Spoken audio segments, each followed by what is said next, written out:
SCP-070. Object Class Safe. Special Containment Procedures. SCP-070 is to be kept within a 10-meter by 10-meter reinforced concrete room that is to be guarded and remotely monitored at all times. This room must always be well stocked with non-perishable food and water. See Document 070. IC for a complete inventory of these items, as well as basic amenities for humanoid SCPs. Security personnel assigned to SCP-070 are to carry sticky foam guns in addition to standard armaments. Structural integrity of SCP-070's containment room is to be checked twice daily, in case of excessive structural damage. SCP-070 is to be incapacitated and relocated to a nearby backup containment room, as described above. If a reinforced concrete room of sufficient strength is not available, SCP-070 may be temporarily contained in a cell of stronger material until another concrete room can be prepared. SCP-070 is to be given sedatives and painkillers on request, but no more than maximum dosages determined by Dr. Dumont. Personnel who enter SCP-070's containment room for any reason must be unarmed and should wear puncture-resistant body armor. Armed guards must remain outside and out of sight of SCP-070. In case of containment breach due to somnambulism, security personnel are to alert site administration, place food and water in the apparent path of SCP-070, and maintain a clear zone of 25 meters around SCP-070. In any other case of containment breach, or if SCP-070 becomes violent during somnambulism, personnel are authorized to incapacitate SCP-070 using sticky foam. Care must be taken to avoid smothering SCP-070. Because SCP-070 reflexively responds violently to injury or attacks, security personnel should refrain from using lethal force or otherwise injuring SCP-070, if at all possible. Description: SCP-070 appears to be a human male of Native American descent, with a normal appearance save for a pair of rusty metal wings emerging from his back.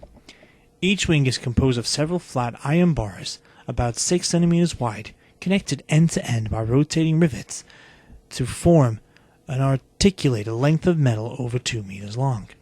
Hanging from these bars are chains of various lengths, 22 on each wing, each tipped with a barbed arrowhead. SCP-070 appears to have no other anomalous properties besides these wings. The wings of SCP-070 appear to act independently of the person they are attached to, and SCP-070 has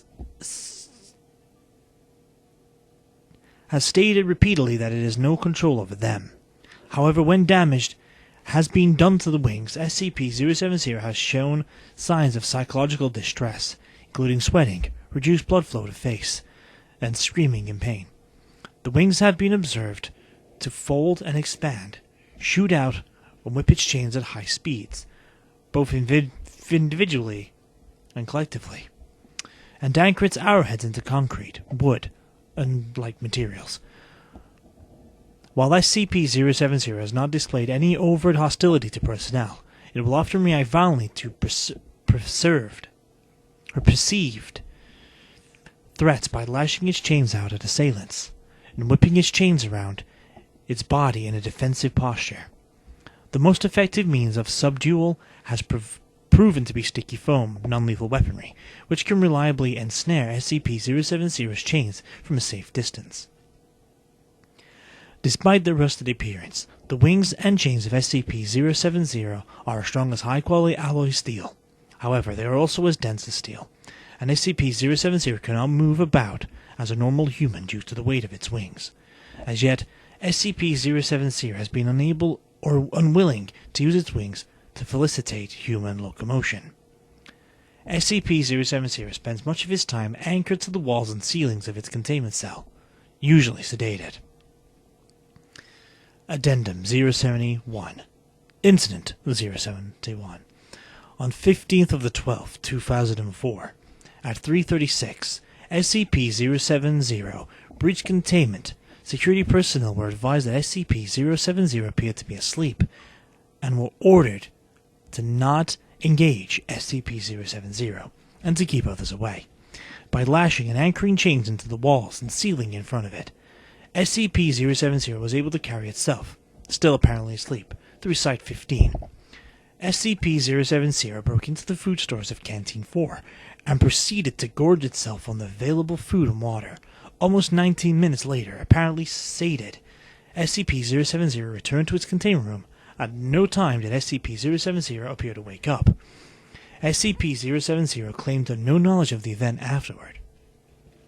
Addendum 072. Personal background. Interviews have revealed that SCP-70 is named Johnson Bark and is capable of reciting the correct social security number of a U.S. citizen of the same name and age. SCP-070 claims to be a member of the Kiowa tribe.